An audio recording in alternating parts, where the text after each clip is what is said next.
It's ranking time!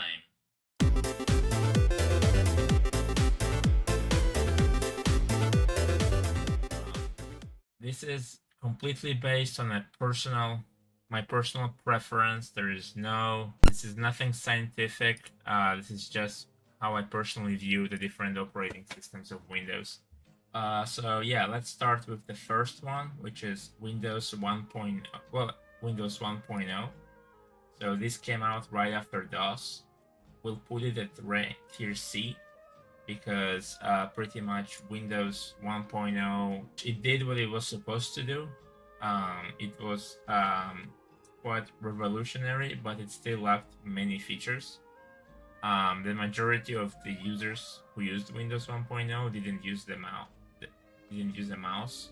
Let's go to the next one, Windows 2.0, which had the same logo as Windows 1.0. Windows 2.0 was a little bit better. It was definitely an improvement, so I would put it at B. Well, no, I guess I'll put it at C as well, because for its time, other operating systems were evolving as well. So yeah, Windows 2.0, yeah, still very heavily keyboard based. So we're gonna put it at C. Let's go to the next one. Now this scary logo is Windows 3.0. Windows 3.0 was again an evolution of Windows 2.0. This again, it was 16-bit, so we were not at 32-bit yet. So I will put it at C still. It was sufficient for its time. The logo, actually I'll put it at D because the logo is ugly. Then we go to Windows 3.1 and all its derivatives, because there were a lot of derivatives. I would say Windows 3.1, which was actually my first operating system. I would say Windows 3.1 is a strong B. It's definitely a strong B. You had mouse support. Later, you would have Windows 3. There was the NT version of Windows 3.1. I think it was called Windows NT 3.1. And that one actually was the first time Microsoft went into the 32-bit realm of operating systems. So this was definitely a significant upgrade over the previous operating systems. So definitely a strong B. Alright, so next we're going to talk about Windows 95. Now, Windows 95 was a pretty solid operating system. I would give it I think I would give it a B. It was a solid operating system. There weren't actually many upgrades to Windows 95. It was always used the same architecture, unlike previous iterations where they changed the architecture sometimes. So Windows 95 was pretty stable as far as operating systems goes. Now, Windows NT, I never used this. From what I believe it was called Windows NT 4.0. There was also, because the NT brand of Windows was used several times. So, um, Windows NT 4.0, I believe that's what this logo is for. The 4.0 was, I believe it was actually the very first time Microsoft developed an operating system for businesses and like an industrial operating system. So that was the very first time they did that. I never laid my hands on it. I might in the future try it out. But again, I never tried it, so I'm not sure. Then we have Windows 98. Now, Windows 98 is interesting because there was actually a Windows 98 and the Windows 98 second edition. The second edition was a significant upgrade over 98. However, I believe there was some controversy about some features being removed. However, I believe that's where they added the Windows Media Player for the first time. So really, a lot of people liked Windows 98, and I liked it too. That's when I believe I gamed the most on Windows 98 back in the day. And I mean, again, the second edition was definitely solid. They fixed a lot of bugs from the first edition, but I can't remember if you could upgrade it or if you had to completely reinstall it. I just I can't really recall. I do remember my uncle doing the upgrade on our computer at our home, and accidentally deleting all my video games back then. And of course, you didn't have the internet back then, so you couldn't just re-download your games. So yeah, that was a sad day for me. A quite traumatic experience. Let's see, we have Windows 2000. Now, Windows 2000 was pretty cool. It was quite great, honestly. It's the first time we actually had like the more modern looking Microsoft Office. It came out with Windows 2000. Yeah, it was a great operating system. Honestly, it's a solid A. I would not go as far as calling it like putting it in an S. It's close to S, but it was good, but it still wasn't legendary, right? It wasn't super. It still had problems. There were still some issues with it. Let's see. So that was Windows 2000. And by the way, Windows 2000 there was just Windows 2000. There were no major upgrades or updates happening to it. After Windows 2000, we had the abomination that is called Windows ME. ME stands for Millennium Edition, I believe. People didn't like it.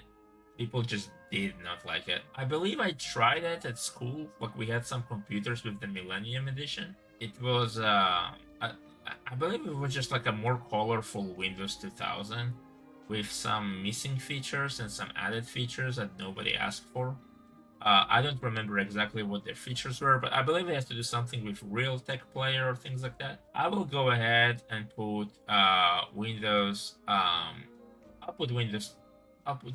I guess we can put it in F. Nobody asked for this. Nobody wanted it.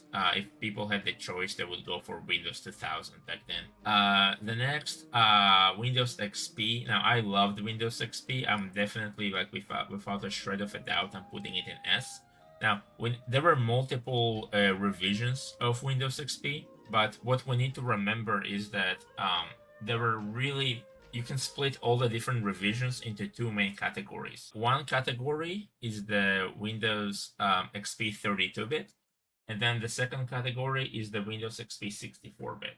Now, the problem was that back then, most of the software, and we had a lot of programs, like what we call apps today, we used to call them programs back in the day. Back then, almost everything was written for Windows 32-bit. So when the Windows XP 64-bit came out, well, people were not technical back then. Like the majority of people had no idea what 32-bit or 64-bit were. Those who got the 64-bit edition, which might have been even more expensive if I remember correctly, were kind of screwed because they just couldn't run certain softwares, or even if they could run them, they would give them some errors or things like that. And the reason they were able to run it was because of its I believe Windows XP had a hybrid kernel, so that might be. I don't really recall, but Windows XP was the 32-bit was amazing, like hands down amazing. It was compatible with all the previous Windows versions, all the way to DOS. In fact, I actually currently own. I rebuilt a retro gaming PC, and I'm running Windows XP 32-bit on it. So Windows XP was great, definitely legendary. I definitely miss it. As far as security, it wasn't that great. A lot of people were getting viruses back then, so you needed an antivirus. I believe we used Avast antivirus back then and Avast was not as bad as it is today. Today it's really bloatware, but back then Avast was actually a pretty good antivirus. Now they just got greedy. Let's go to the next one. Now Windows 7. I would say, well, actually before we go to 7, we are missing Windows Vista. Uh-oh, forgot. Okay, so there was Windows Vista as well. I would put Windows Vista down in F. And the reason Windows Vista is put in F is because Microsoft really underestimated the hardware capabilities of people. Windows Vista was much, much, much heavier than Windows XP, and unless you had like a top of the line computer, you pretty much didn't really you couldn't really enjoy because of the lag that it was causing. Also, we have to remember that back then, still a lot of people were on the 32-bit operating system and hardware. So many of the CPUs were not optimized for a 64-bit operating system. Yeah, I'll put it in F. And I actually believe that the reason Apple is as big today as it is now is because of Windows Vista. And if you look at the graphs, you will see that the amount of people, the percent of people who used Macs, drastically increased during the Windows Vista time. The next one is Windows 7. I will go ahead and put Windows 7 in the S category. I think Windows 7 is absolutely legendary. It was great. It was Windows XP on steroids. It was a breath of fresh air after Windows Vista. It was very well optimized. However, this was the very first time when you actually had problems running older games. Back then, I wanted to play something from my Windows 3.1 days or Windows 98 days, and many of the programs I tried to run, they would just not work. Yeah, that was kind of like that was the first sign of programs going obsolete. Of course, you could emulate them. However, the emulation options back then, especially for gaming, were not that great. Yeah, Windows 7. That's really the only thing I kind of remember negatively about it. But other than that, it was great. It was you could organize your icons, unlike in Windows XP, where your icons on the desktop are all over the place. The folder structure was drastically improved. Drastically improved. It was just more business-like. You just could do so much more, and yeah, it was great. Now, Windows 8 is kind of controversial. Pretty much everybody I talked to hated this operating system. However, I was in a very unique point in my life with Windows 8, where I was in college. I kind of found a way to sync all my. So, pretty much back then, when Windows 8 came out, Microsoft actually decided to plunge um, into the what we call the mobile market, right? So you had the Windows Phone, you had the Surface RT, like the first generation Surface, which was, I believe, it was based on the NVIDIA Tegra 3. Yeah, I actually owned two Windows phones, and the Surface. Um, and yeah, I used them in college actually. So my first Windows phone was from a company called Blue. It was so cheap. I can't remember how much it cost me, but it was like ridiculously cheap, like $40 or something, 60. I can't remember exactly. It was like really cheap. The next one I got the Nokia Lumia, which was like the best Windows phone on the market. I think it had a 20 megapixel camera, which was unheard of at the time. The camera was superior to anything Apple or any Samsung or Android manufacturers had. 20 megapixels. I believe the rest of the manufacturers at the time had like 8 megapixels at most. However, the camera did lack in features like smoothing the picture or things like that. So what would you end up with would be extremely large picture files, which was fine because you could put in micro SD card and store it on it. But yeah, I remember that was a problem.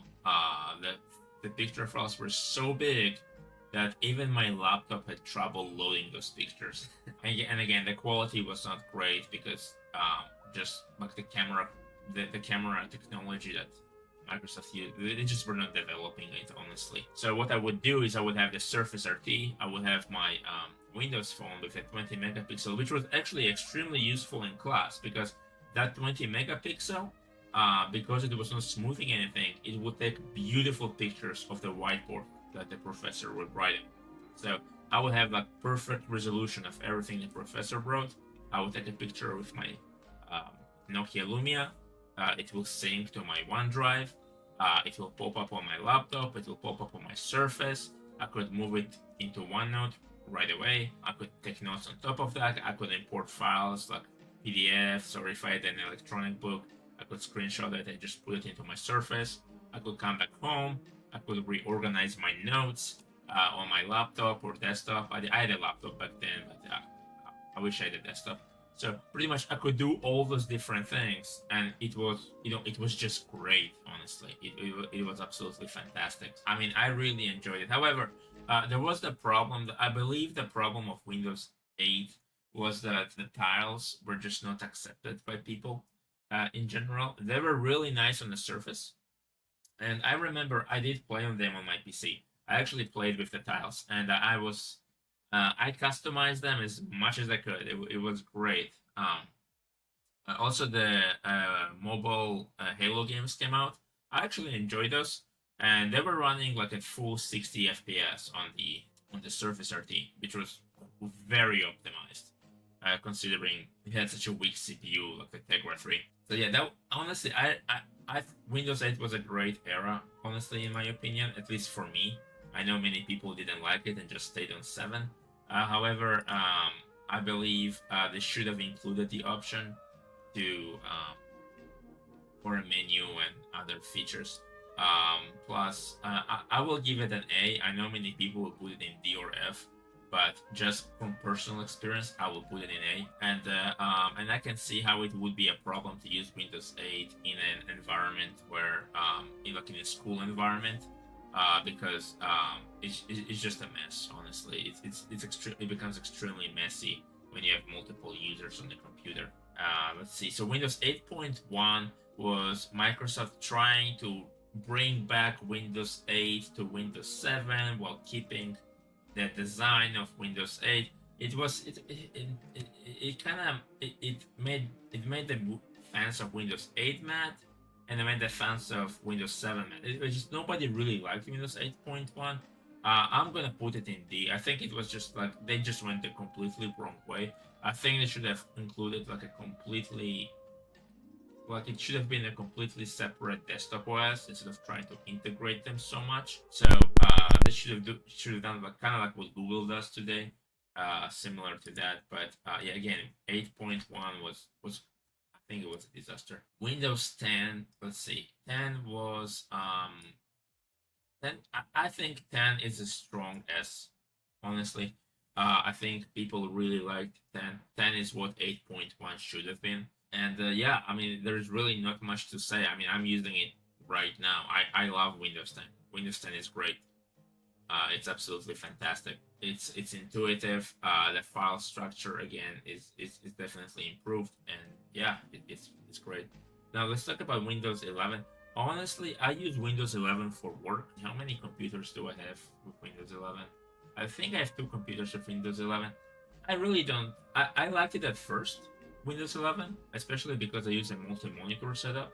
And it was fantastic at clipping to the different parts of the screen. However, they pushed an update that completely broke it. Like it's completely broken. Like the way it clips, the windows are clipping to the edges of the screen. It's really bad right now. And the other problem is the whole Microsoft trying to force people to use a Microsoft account on their machines. Now, look, I have like around 30 machines in my house. There is no way I'm gonna like manage all of them with a micro. It's ridiculous. Also, the TPM requirements and trying to make old hardware obsolete. That's not. I don't think that's a very environmentally friendly action from Microsoft. So to me, honestly, like Windows 11, I really don't like it. I have to be honest, like the whole thing. It's actually the first time I thought about going to Linux. I do use Ubuntu on some of my systems, so I actually have been thinking. However, there's so much that is tied to Microsoft nowadays. Like even right now, like OBS, I'm streaming right now. Like my webcam has like a proprietary software that only works on Windows. I have some KVM switches here, but I don't know if they're going to work with Linux because Linux is very picky about USB inputs. Then let's see what else. I have different hubs, different the Stream Deck, right? Um, so yeah, that's kind of hard. So yeah, it was just like an epic fail. So let's put Windows 11 in. to be honest. I kind of want to put it in F. However, it's not as bad as ME, so it still kind of works. I just really don't like it, kind of like Windows 8.1. So yeah, I'll put it in Windows 11.